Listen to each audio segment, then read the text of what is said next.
وبركاته. إن الحمد لله نحمده ونستعينه ونستغفره ونعوذ بالله من شرور أنفسنا ومن سيئات أعمالنا. من يهده الله فلا مضل له ومن يضلل فلا هادي له. أشهد أن لا إله إلا الله وحده لا شريك له وأشهد أن محمدا عبده ورسوله.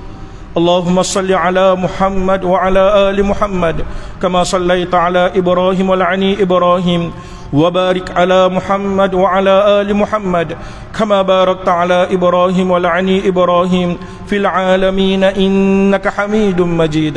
سبحانك لا علم لنا إلا ما علمتنا إنك أنت العليم الحكيم.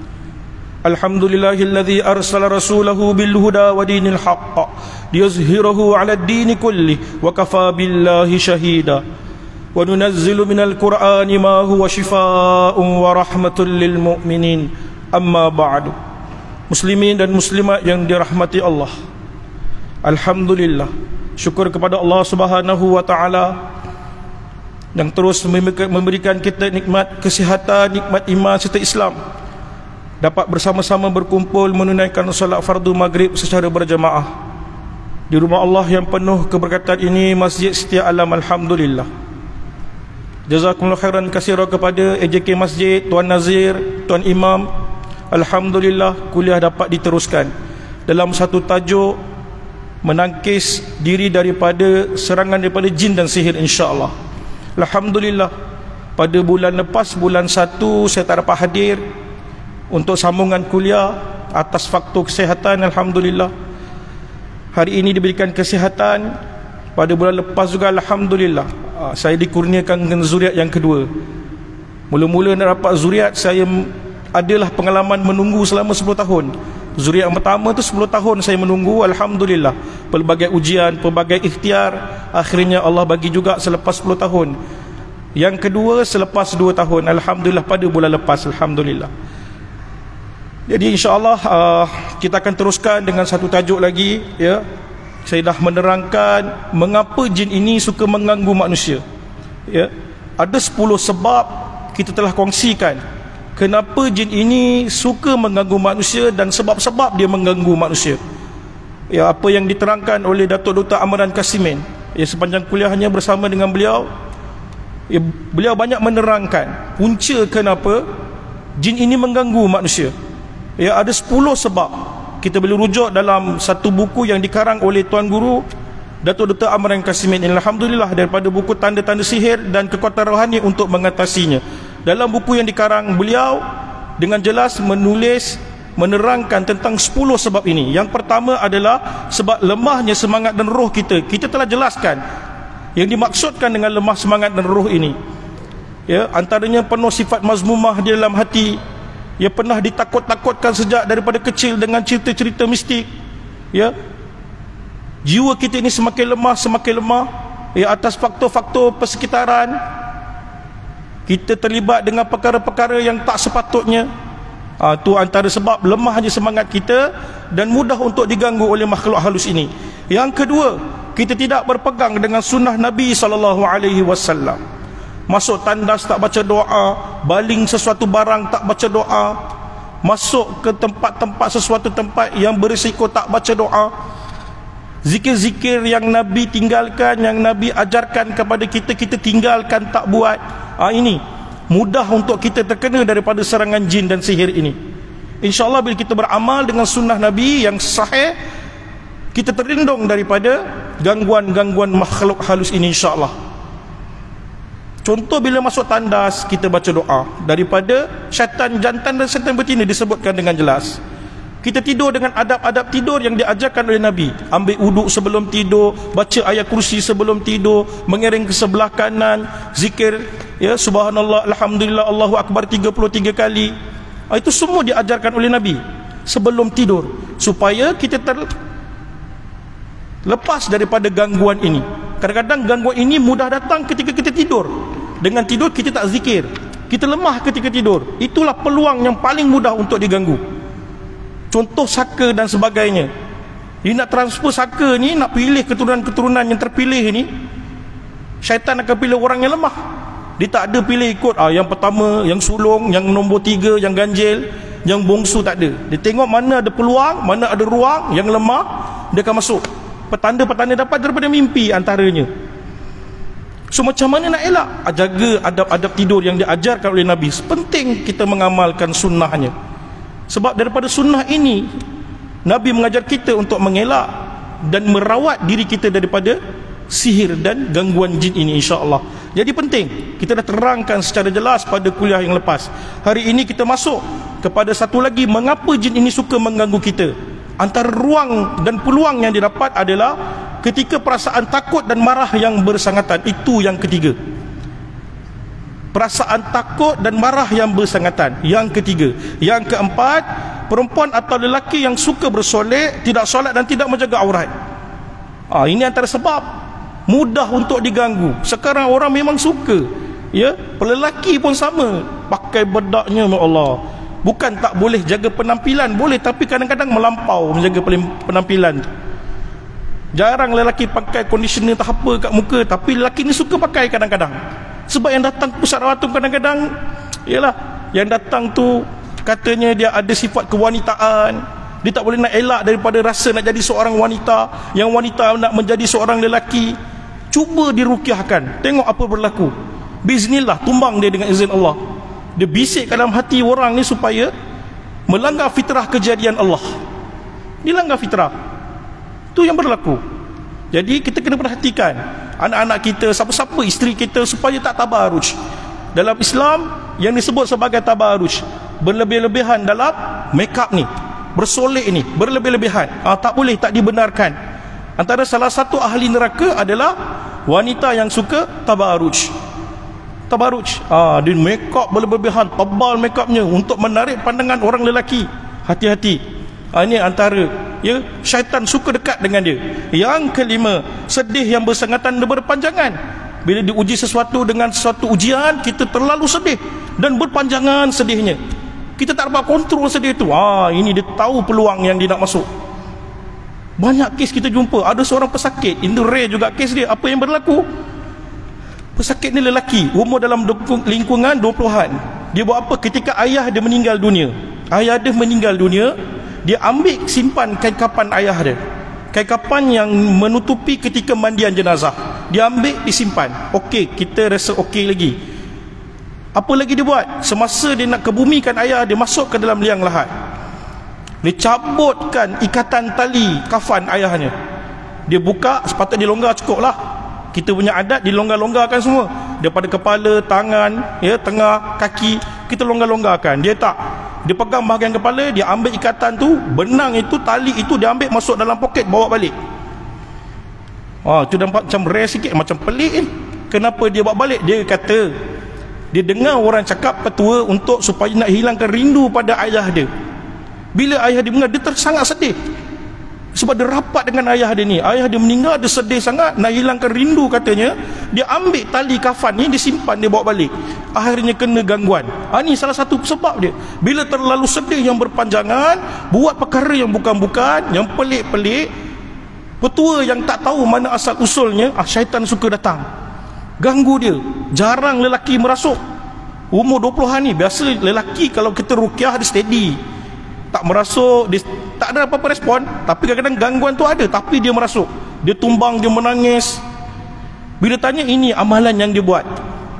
Kita minta kafan itu dilupuskan serta-merta. Dengan izin Allah, sehat dia. Dia jadi cepat demam, dia jadi kemurungan. Dia kata ayah dia datang pada setiap malam. Dia nampak ayah dia datang. Yang datang tu bukan ayahnya, tetapi jin yang merupai ayahnya. Ini peluang dia nak masuk mengganggu manusia. So jadi dia sedih. Dengan keadaan dia sedih, dia gunakan, ya, jalan ini untuk mengaburi manusia. Okey. Tu yang kelima. Yang keenam, memuja atau memanggil-manggil nama jin daripada mentera, jampi dan lain-lain. Ini asbab mungkin kita terkena gangguan keturunan-keturunan kita.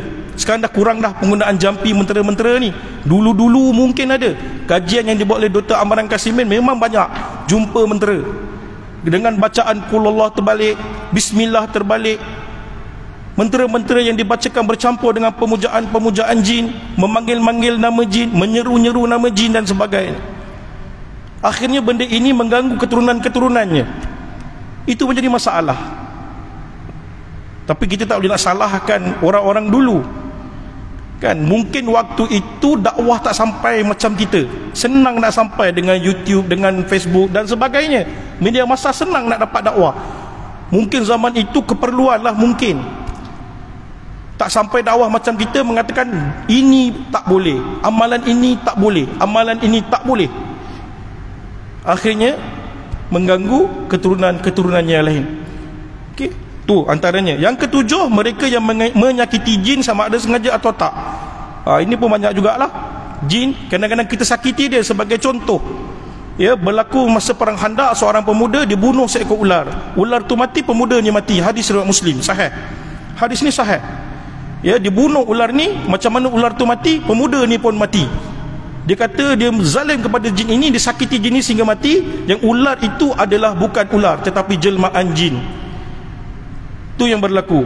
Bila dia sakit, dia sakitkan manusia balik. Banyak kita jumpa. Yang mana yang nak masuk, ukur jalan, ukur tempat, keluar daripada tempat dia mengukur tempat tu, terkulai tangan dia. Doktor kata saraf dia dah mula bermasalah. Bila dia rukyahkan tangan menggigil-gigil, rupanya masa dia masuk tempat kawasan tu, dah ada yang menunggu dia.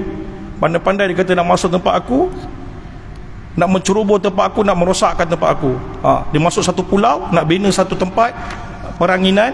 Akhirnya yang mengukur tempat tersebut sakit. Ini antara, dia tak puas hati, jin ni tak puas hati dengan kita. Yang ke-8, akibat kejahatan jin. Jin tu memang jahat lah. Memang saja-saja nak kacau kita, dia cari ruang dan peluang mengganggu manusia. Dia cari je peluang. Ada kes dia terlanggar, dia saja-saja duduk tengah jalan, pesakit ni jadi macam mana, tengah malam pukul 3-4 pagi dia terlanggar kumpulan asap. Asap tu berkepo-kepo duduk tengah jalan. Dia langgar kumpulan asap, pengsan, jatuh pengsan, tak sedar diri. Jadi demam berpanjangan, demam on off on off on off. Bila ruqyah, masa tu dia cakap, asap yang dilanggar pada malam tu adalah keluarga-keluarga aku sedang berkumpul. Dah duduk tengah jalan, kenapa?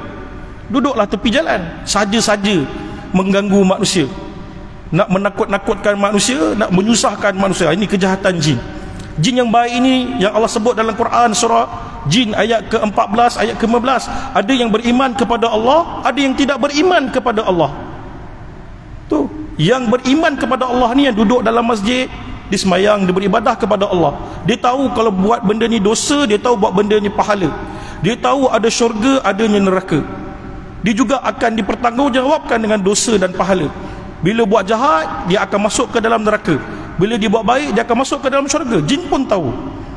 Dia takkan ganggu manusia. Yang mengganggu ni saja-saja cari masalah. Macam manusia juga, ada yang beragama Islam tapi still melakukan maksiat.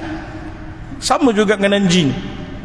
Dia Islam, aku ni Islam, zikir 1000 kali satu hari, kau tak payahlah nak rawat aku. Tak payah, dia kata. Setakat kau panggil ustaz lebih hebat, kau zikir pun tak buat, baca Quran pun tak betul lagi, nak rawat. Dia kecil-kecilkan perawat tu. Kata yang masuk ini jin Islam, suruh baca Quran, cantik bacaan dia. Orang ni tak hafal Quran, tapi bila kena kerasukan, dia boleh baca Quran dengan baik. See? Walaupun di Islam, dia boleh mengganggu manusia. Itu yang Ustaz Harudin sebut. Ya, dalam penulisan dia kata apa? Mana-mana jin masuk dalam tubuh badan manusia, tak kira dia siapa pun, dia kata dia wali Allah ke, dia tu ulama mana pun, pendekar apa pun, laksamana apa pun, tetap zalim. Tetap zalim. Kata masuk nak tolong, tak, dia lakukan kezaliman. Jangan percaya apa dia cakap. Aku datang nak tolong dia, aku datang nak bantu dia, tak, dia bohong je. Jangan percaya. Apa cara sekalipun dia masuk dalam tubuh badan manusia, dia tetap makhluk yang zalim sekiranya masuk dalam tubuh badan manusia. Tu kita kena ingat sampai bila-bila. Kadang ramai orang termakan, aku datang ni masuk dalam tubuh badan dia sebab banyak sihir nak serang dia ni, so jadi aku tolong. Dia tak nampak benda ni, aku nampak antara kalangan-kalangan aku, so jadi aku masuk dalam tubuh badan dia, nak protect dia, nak pertahankan dia. Tak ada, bohong semata-mata. Jangan percaya. Kita jumpa banyak kes tak selesai sebab benda-benda macam ni.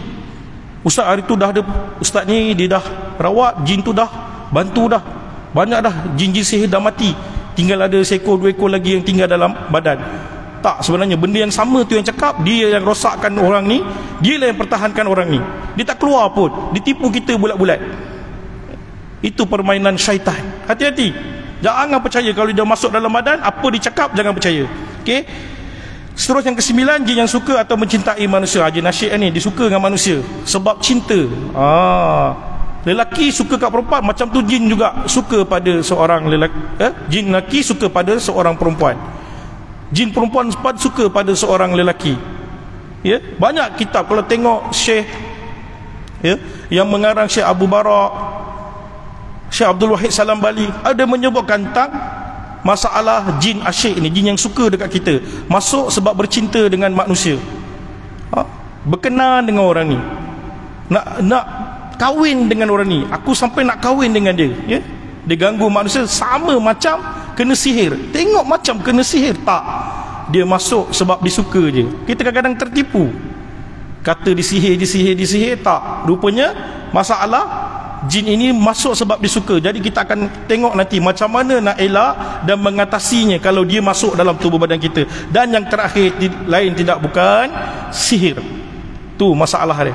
Yang terakhir last sekali baru masalah sihir. Hari ini orang tunggu sihir. Hari ini kita pergi kepada sebab yang ketiga, iaitu perasaan takut dan marah yang bersangatan.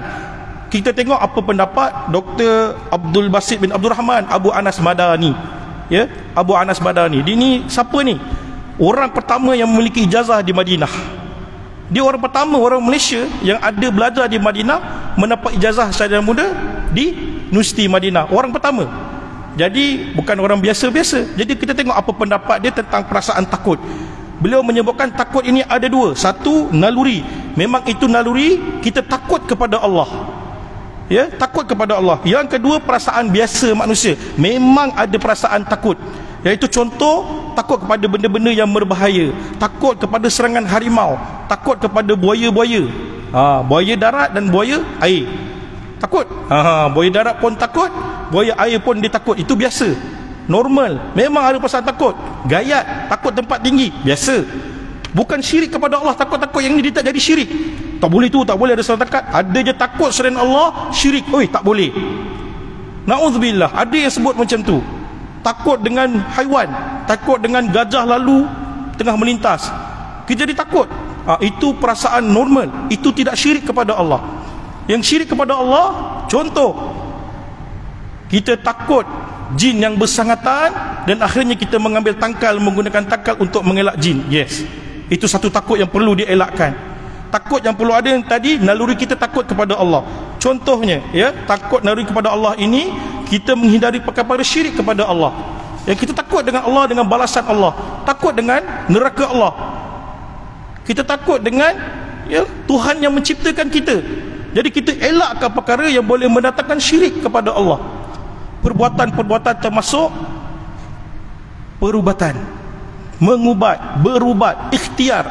Ini ikhtiar sahaja. Ini dah dalam keadaan darurat. Tak boleh. Perubatan Islam tak sama dengan perubatan moden. Tak boleh. Kalau dia kata itu khurafat, percayaan khurafat, perbuatan khurafat, perlu ditinggalkan. Ya. Lagi satu, sentiasa melakukan dan ketaatan kepada perintah Allah. Itu satu. Kalau kita takut kepada Allah, kita akan melakukan ketaatan kepada Allah dan meninggalkan segala larangan Allah. Itu takut yang perlu ada dalam hati manusia, naluri yang perlu ada dalam hati manusia sebagai seorang Islam. Kalau tak takut dengan Allah, maknanya kita syirik kepada Allah. Kita takut kepada yang lain. Itu yang perlu ada. Yang kedua, takut perasaan manusia yang boleh mendatangkan gangguan makhluk halus ni. Ya, contoh, kita terlalu takjub dengan kisah-kisah seram dan mistik ni. Bila tengok kita seram, kita jadi takut. Perasaan takut tu lebih daripada perasaan yang lain. Jadi takut, terbayang-bayang, terbawa-bawa.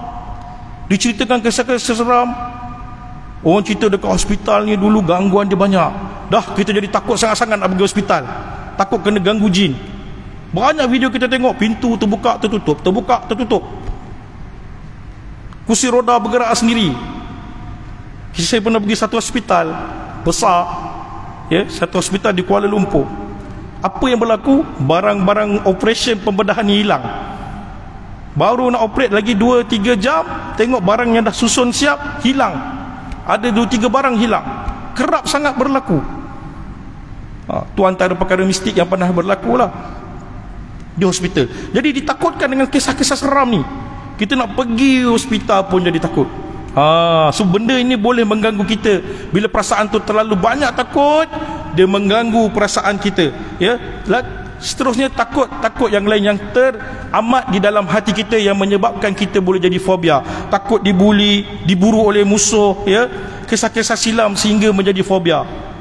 Banyak pesakit-pesakit kita. Contoh, ya, ada setengah orang yang pernah mengalami kisah silam, pernah dirogol dan sebagainya. Perasaan takut dengan lelaki itu sangat mendalam. Akhirnya dapat gangguan makhluk halus. Dia tak boleh, jadi perasaan takut tu menyelubungi seluruh jiwa dia. Dia pernah dirogol oleh abang kandung, jadi dia cukup takut dengan lelaki. Takut perkara yang sama berulang. Akhirnya dia diganggu oleh makhluk halus. Semua benda tak kena. Dia jadi cepat marah, dia jadi cepat penyedih, sensitif. Bila rawat, dah ada benda dah kat dalam badan. Sepatut perasaan itu boleh dihilangkan. Bila makhluk itu ada dalam badan, dia akan menyebabkan lebih teruk, ya, apa yang dilalui akan menjadi lebih teruk. Okey, itu antara sebab perasaan takut ini yang mendalam, yang tersangatan, boleh menyebabkan gangguan itu datang. Jadi kita kena berpada-padalah kalau takut tu. Letakkan ketakutan itu pada tempatnya. Takut kepada Allah wajib.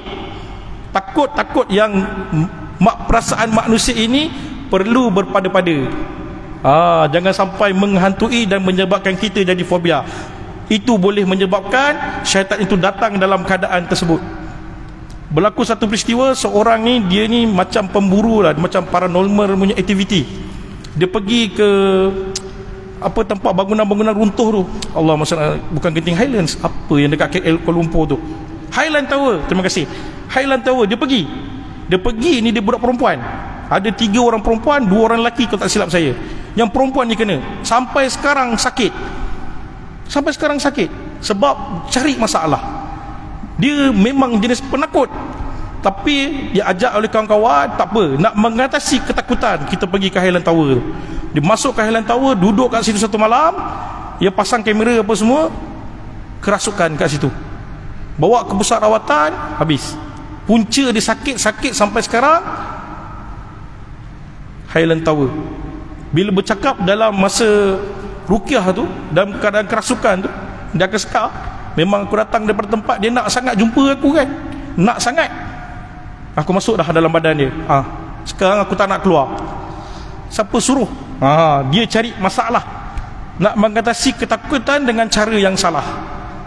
Pergi ke tempat macam tu, macam kita memanggil-manggil, mai masuk badan aku. Masuk. Dah berkahwin dah. Masa tu dia pergi belum berkahwin, sekarang dah berkahwin. Masih lagi ada gangguan. Benda yang sama tak keluar-keluar lagi. Jadi hati-hatilah nak mengatasi perasaan takut. So kita dah tahu takut ini ada 2, yang dibolehkan dan tidak dibolehkan, ya. Seterusnya perasaan marah yang bersangatan. Marah merupakan satu perasaan yang wujud secara semula jadi dalam diri setiap manusia. Dia perasaan semula jadi.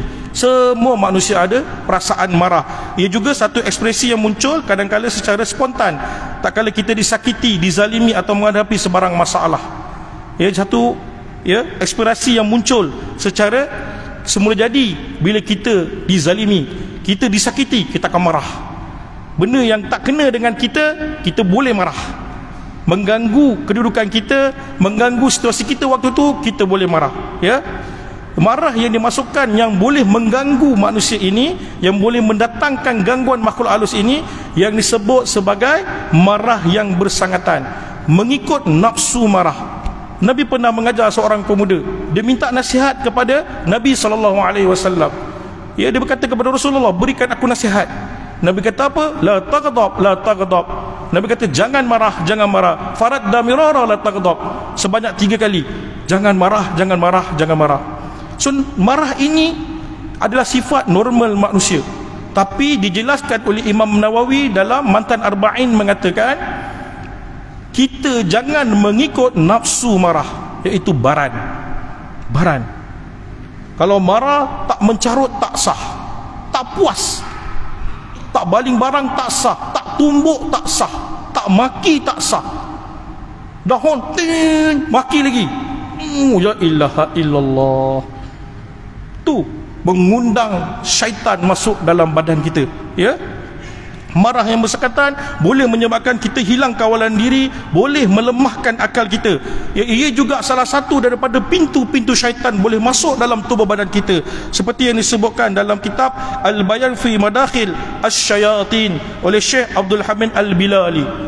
Ya, salah satu pengarang kitab pintu-pintu syaitan. Pintu yang kedua dia masuk adalah sifat marah atau baran. Marah yang tersangatan. Siapa yang ada sifat baran ni, pergi berubat, cek balik kenapa baran dia susah nak hilang. Kadang-kadang sebabkan gangguan makhluk halus. Ada jin dalam badan dia membisikkan dalam hati dia supaya marah dan terus marah. Selagi tak maki, selagi tak mencarut, selagi tak menyakitkan hati orang, selagi tu tak puas. Bila dah marah, menyesal. Menyesal. Rasa macam la ilaha illallah. Tu sifat syaitan. Dia buka pintu, kita buka pintu ruang untuk dia masuk, ya. Dan bila tersangat marah ini merupakan salah satu tanda yang biasa ada orang yang terkena gangguan makhluk halus. Kita akan tanya, sebelum ni orang ni macam mana? Orang ni dulu okey, tenang aja, suka senyum, tapi sejak kebelakangan ni baran dia, ya Allah, kalau bergaduh tu la ilaha illallah. Cuba cek dia. Takut-takut dia ada gangguan dah dalam hidup dia, dalam badan tu ada yang tak kena. Jadi bila kita ada sifat baran ini, hati-hati, kena kawal dia, kena atasinya segera, jangan dibiarkan, ya. Apa kaedah untuk kita mengawal kemarahan? Ada tak? Ada 5 cara yang Nabi ajarkan sesuai dengan sunnah yang sahih. Ada 5 cara untuk mengatasi masalah baran ini, masalah panas baran ini, masalah cepat marah ini. Okey, kita tengok daripada perintah Allah Subhanahu Wa Taala. Salah satu ciri-ciri orang beriman adalah dia boleh menahan kemarahannya, ya, daripada surah Ali Imran ayat ke-134. Orang-orang yang menafkahkan hartanya baik di waktu lapang maupun sempit, dan orang-orang yang menahan amarahnya dan memaafkan kesalahan orang, Allah menyukai orang-orang yang berbuat kebajikan. Surah Ali Imran ayat 134. Allah suruh kita tahan marah. Itu perintah daripada Allah dan merupakan ciri-ciri orang yang bertakwa. Kalau kita rasa kita ni nak bertakwa kepada Allah, cuba kawal marah kita. Tu yang pertama. Ingat, Allah suruh kita tahan marah. Surah Ali Imran, ya. Nabi pernah marah tak? Nabi pernah marah tak? Nabi pernah marah. Dia daripada salah satu hadis daripada Sahih Muslim, apakah kamu membunuhnya sedangkan dia telah mengucapkan la ilaha illallah? Usamah menjawab, dia hanya mengucapkan kerana takut dibunuh. Nabi SAW membalas, apakah kamu telah membelah hatinya untuk mengetahui sama dia benar-benar beriman ataupun tidak? Nabi marah kepada Usamah bin Zaid ketika membunuh seorang musuh di medan peperangan. Nabi marah kepada Usamah bin Zaid. Dia kata, kamu tahu ke apa yang ada dalam hati dia ni? Kamu bunuh dia ni. Dia kata dia dah mengucap dah kalimah la ilaha illallah. Kenapa kamu bunuh dia? Dia kata dia nak mengelakkan daripada dia dibunuh, sebab itu dia mengucap. Tu Nabi kata, kamu dah belah ke hati dia, kamu nampak ke dia? Tak nampak kan apa yang ada dalam hati? Nabi marah kepada Usamah bin Zaid. Hadis riwayat Muslim. Tanda Nabi pernah marah, tapi kenalah pada tempatnya, kan? Cara mengawal marah ini penting. Ini penting supaya kita dapat mengelak daripada gangguan makhluk halus. Yang pertama, bila kita rasa mula nak marah tu, cepat-cepat ta'awuz. Ta'awuz ini mengucapkan a'udzubillahi minasyaitonir rajim. A'udzubillahi minasyaitonir rajim. Ya. Tu firman Allah daripada surah Al-A'raf ayat yang ke-200. Dan jika syaitan datang menggodamu, maka berlindunglah kepada Allah. Sesungguhnya dia Maha mendengar lagi Maha mengetahui. Itu salah satu cara dia mengganggu manusia, datangkan sifat marah. Ya, daripada hadis Sulaiman bin Syarud radhiyallahu anhu berkata, pada suatu hari aku duduk bersama-sama Nabi SAW, sedang dua lelaki sedang saling mengeluarkan kata-kata kotor satu dan lainnya. Salah seorang daripadanya telah merah mukanya dan tegang pula urat lehernya. Lalu Rasulullah SAW bersabda, sesungguhnya aku tahu perkataan sekiranya dibaca tentu hilang rasa marahnya. Jika sekiranya ia mau membaca a'udzubillahi minasyaitonir rajim, nescaya hilang kemarahan yang dialaminya. Hadis riwayat Bukhari 3282. Daripada hadis riwayat Bukhari, Nabi mengajarkan supaya menyebut kalimah a'udzubillahi minasyaitonir rajim. Cepat-cepat baca. Kita dah meluap-luap ni. A'udzubillahi minasyaitonir rajim. A'udzubillahi minasyaitonir rajim. A'udzubillahi minasyaitonir rajim. Ini sunnah daripada hadis riwayat Bukhari, ya, hadis riwayat Bukhari. Pengalaman saya mengajar di Mahat Tafiz, kadang-kadang pelajar-pelajar kita ni pun kadang-kadang menguji kita juga dengan perangainya lah, dengan yalah macam-macam. Kadang-kadang bila kita nak marah doang, nak bercakap dengan pelajar ni yang membuat kita marah ni, saya cuba dengan keadaan, ada salah satu guru ajar saya, sebelum nak bercakap dengan orang, baca alam nashrah, katanya alam nashrah laka sadra wa wada'na anka wizra, sampai habis baru bercakap, supaya bila kita cakap itu bukan daripada perasaan marah, kita bercakap berdasarkan nasihat sampai ke hatinya. Kadang-kadang bila kita cakap konon-konon nak nasihat, tapi sebenarnya dengan nafsu marah kita cakap tak sampai ke hati. Tak sampai, sebab kita nak marah, bukan nak nasihat sebenarnya. Kita nasihat je ni sebenarnya, kita nak nasihat dia, tapi dalam keadaan kita marah. So jadi nak tenangkan, cari masa, bacalah alam nasrah ke surah apa-apa pun yang pendek, supaya ada ruang untuk kita lega. Tak straight to the point masa marah. Takut-takut syaitan yang datang membisikkan dalam hati, kita lepaskan melalui kata-kata. Okey, tu baca a'udzubillahi minasyaitonirrajim. Yang kedua, ya, kaedah kedua untuk mengelakkan kemarahan, nak kawal kemarahan adalah dengan diam. Dengan diam, ya. Hadis yang diriwayatkan oleh Imam Ahmad, jika salah seorang di antara kalian marah, maka diamlah. Hadis riwayat Imam Ahmad. Syekh Syuaib Al-Arnaud mengatakan bahawa sanad hadis ni hasan li ghairihi. Hasan li ghairihi. Jadi hadis ni hadis sahih. Kalau kita tengah marah, kita diam supaya tak terkeluar daripada perkataan-perkataan yang tak sepatutnya. Lagi-lagi lelaki bila bergaduh suami isteri, sebab itu dia ada kekuatan untuk tidak melepaskan perkataan yang tidak sepatutnya, iaitu talak. Bila kita diam, kita dapat kawal daripada melepaskan perkataan-perkataan yang tak sepatutnya. Nabi mengarahkan kita sendiri suruh diam ketika marah. Biarlah dia nak cakap apa, dia maki kita ke, dia perkecil-kecilkan kita, sabar, relax dulu. Relax, tenang, tarik nafas dalam-dalam, kita diam. Makin lama makin penat dia cakap, dia diamlah. Kadang-kadang dia lagi sakit hati bila kita diam. Kita punya marah dia, maki dia, kita diam. Nabi suruh aku diam, Nabi suruh aku diam. Tak apa. Nanti kita tengok apa yang kita dapat kalau kita diam. Banyak kelebihannya. Gaduh tu jadi pendek, kan? Perkataan selamat daripada benda-benda tak sepatutnya tu, Nabi suruh kita diam. Yang ketiga, ganti posisi ataupun kedudukan ketika marah. Daripada Abu Dzar radhiyallahu anhu, Nabi SAW bersabda, bila salah satu di antara kalian marah saat berdiri, maka duduklah. Jika marahnya telah hilang, maka sudah cukup. Namun jika tidak lenyap pula, maka berbaringlah. Hadis riwayat Abu Daud. Al-Hafiz Abu Tahir mengatakan bahawa hadis ini hadis sahih. Ya, hadis ini hadis sahih daripada hadis riwayat Abu Daud. Nabi suruh kita kalau marah saat berdiri disuruh duduk. Ya, kalau tak hilang juga Nabi suruh baring. Tu, tukar posisi. Kalau saya senang aja, kalau marah dalam bilik tu, keluar daripada bilik. Kalau dalam bilik tu kita tengah marah, tenangkan sebab saya minta diri sekejap, saya nak minum sekejap, keluar daripada bilik tersebut supaya kita bertenang. Ya, tu Nabi suruh kita tukar posisi kita. Kalau berdiri kita duduk, kadang-kadang tak boleh, dah berdiri duduk pun sambung marah lagi. Biasa lah tu, syaitan tu berbisik lagi kat kita. Duduk pun tak jalan, baring tak jalan, keluarlah daripada tempat dia, Pergilah, minum sekejap. Nah, nanti kan dia bala balik. Itulah tu. Bila marah, bukan tahu nak pujuk. Ada lagi. Tak habis rupanya. Pujuklah dia kata. Ini orang marah-marah, dia keluar start motor belah. Pergi kedai kopi minum, relax. Laki ni memang tak tahulah. Dia ni kental jiwa, laki ni memang selamba kental. Bila isteri marah, dah start motor belah, pergi minum, selesai. Balik dah habis dah. Tu lelaki, ya. Sebab nak elak daripada perkara lebih besar. Itu lebih baik, ya.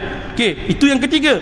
Yang keempat, ambil wudu daripada Atiyah As-Sa'idi radhiyallahu anhu berkata, Rasulullah sallallahu alaihi wasallam bersabda, sesungguhnya amarah itu datang daripada syaitan, dan syaitan diciptakan daripada api. Api akan padam dengan air. Apabila salah seorang daripada kalian marah, hendaklah berwudu. Hadis riwayat Abu Daud. Al-Hafiz Abu Tahir mengatakan bahawa sanad hadis ini hasan. Jadi maka hadis ini sahih dan boleh diamalkan. Nabi suruh kita berwudu. Keluar kejap, ambil wudu. Sejuk kita insya-Allah. Wudu tak selesai, pergi mandi. Buka shower, siram badan kita. Insya-Allah hilang marah tersebut. Itu yang keempat. Bila marah sangat ni, segera-segerakan ambil wudu. Terpadam api syaitan yang ada dalam hati kita. Ustaz, mana sempat dalam kereta nak ambil wudu? Tak sempat ni Ustaz, tak sempat. Minum air, ambil air minum. Air pun tak ada Ustaz. Wallahu a'lam. Diamlah. Buat macam ni tadi. Buat yang mula-mula balik. Diam. Kan? Bertenang, ta'awuz, zikir banyak-banyak. Kan? Gantikan dengan zikir. Oh lah, Ustaz tak kena, boleh lah cakap. Cuba Ustaz kena. Orang elok jalan straight, dia bagi segini kiri, masuk kanan. Tak kena maki. Tu yang berlaku. Tahan, sabar. Ya, supaya syaitan tak masuk. Ini ruang dia. Bila kita marah, pum, dia masuk. Tu orang tertanya, bila dia masuk ni Ustaz? Bila? Ketika marah tu lah. Perasaan marah. Dah lah, stres balik kerja, penat macam-macam fikir, nak kerja balik rumah lagi, nak ambil anak macam-macam. Sekali bila jalan masuk, bagi segini kiri, masuk kanan. Memang tu jam lah kita memang marah betul. Astaghfirullahalazim. Marah ke orang tu, astaghfirullahalazim. Okey, selamat. Okey, tenang. Okey, kita dah tahu dah beberapa perkara. Okey, ambil wudu. Bila panas, ambil wudu, minum air dan sebagainya. Tak selesai wudu, ambil air, siram satu badan.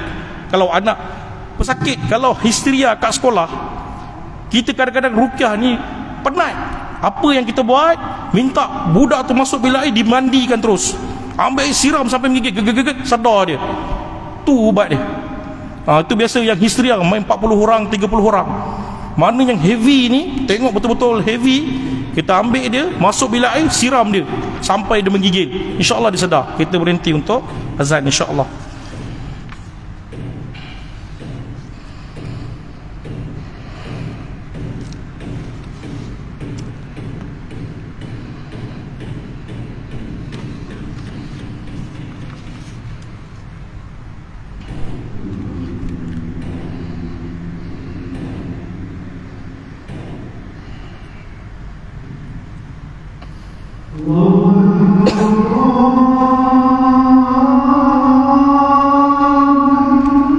Allahu Akbar, Allahu Akbar.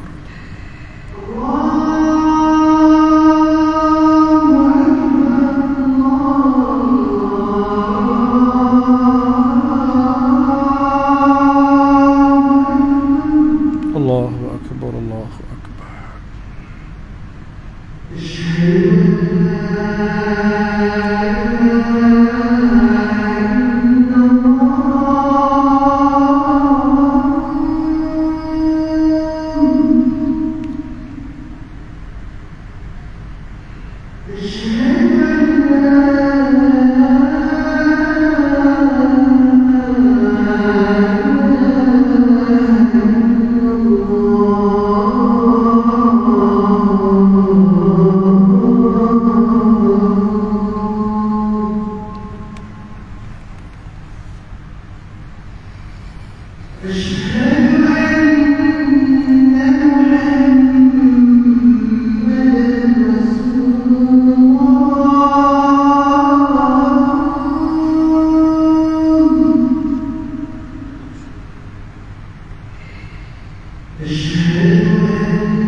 InsyaAllah kita sambung dalam seminit. Tadi yang keempat, mengambil wuduk ketika kita marah, ya, itu antara satu sunnah Nabi SAW daripada Atiyah As-Sa'adi, okay? Dalam hadis ini hadis yang hasan, jadi boleh diamalkan. Yang terakhir, kaedah yang kelima untuk kita hilangkan kemarahan kita, kita ingat hadis-hadis Nabi ini, pesan-pesan Nabi ini. Nabi sebut apa, ya? Antara hadis yang disebutkan oleh Nabi SAW dari Muaz radhiyallahu anhu, Rasulullah SAW bersabda, barang siapa menahan amarahnya padahal dia mampu meluahkannya, Allah akan memanggilnya di hadapan para makhluk pada hari kiamat untuk memberinya pilihan bidadari yang dia inginkan. Hadis riwayat Abu Daud, Ibnu Majah. Al-Hafiz Abu Tahir mengatakan bahawa hadis ini sanadnya hasan. Jadi kita kena ingat pesan Nabi, sekiranya kita dapat tahan marah kita ini, Allah akan memanggil kita di hadapan di hadapan para makhluk pada hari kiamat, dan kita boleh pilih bidadari kita. Itu lelaki lah, kalau perempuan bidadara lah, peneman di syurga nanti insya-Allah. Ya, itu hadis yang sahih. Jadi bila ada kaifiat tertentu, perlu kan hadis yang sahih. Jadi Nabi berkatakan ini motivasi untuk kita. Bila kita dapat tahan marah kita, hadiahnya Allah akan bagi pada di sana nanti, iaitu bidadari. Ya, tu ingat, bila kita dapat tahan, Nabi pesan Allah hadiahkan kita dengan bidadari. Hadis ini hadis hasan. Dan yang terakhir, kita ingat juga pesan Nabi daripada Abu Darda radhiyallahu anhu. Ia berkata, wahai Rasulullah sallallahu alaihi wasallam, tunjukkanlah kepadaku suatu amalan yang boleh memasukkan aku dalam syurga. Lalu Rasulullah sallallahu alaihi wasallam menjawab, la taghdab walakal jannah. Hafal hadis ni, la taghdab walakal jannah. Jangan engkau marah, maka bagimu syurga. Jangan kamu marah, maka bagimu syurga. Hadis riwayat Tabarani dalam Al-Kabir, lihat Sahih Al-Targhib wal Tarhib. Hadis ini sahih li ghairihi. Hadis ini sahih li ghairihi. Jadi hadis ini menunjukkan, ya, la taghdab walakal jannah. Kita tahan marah kita, syurga milik kita insya-Allah. Macam mana salah satu cara nak dapatkan syurga Allah? Tahan marah.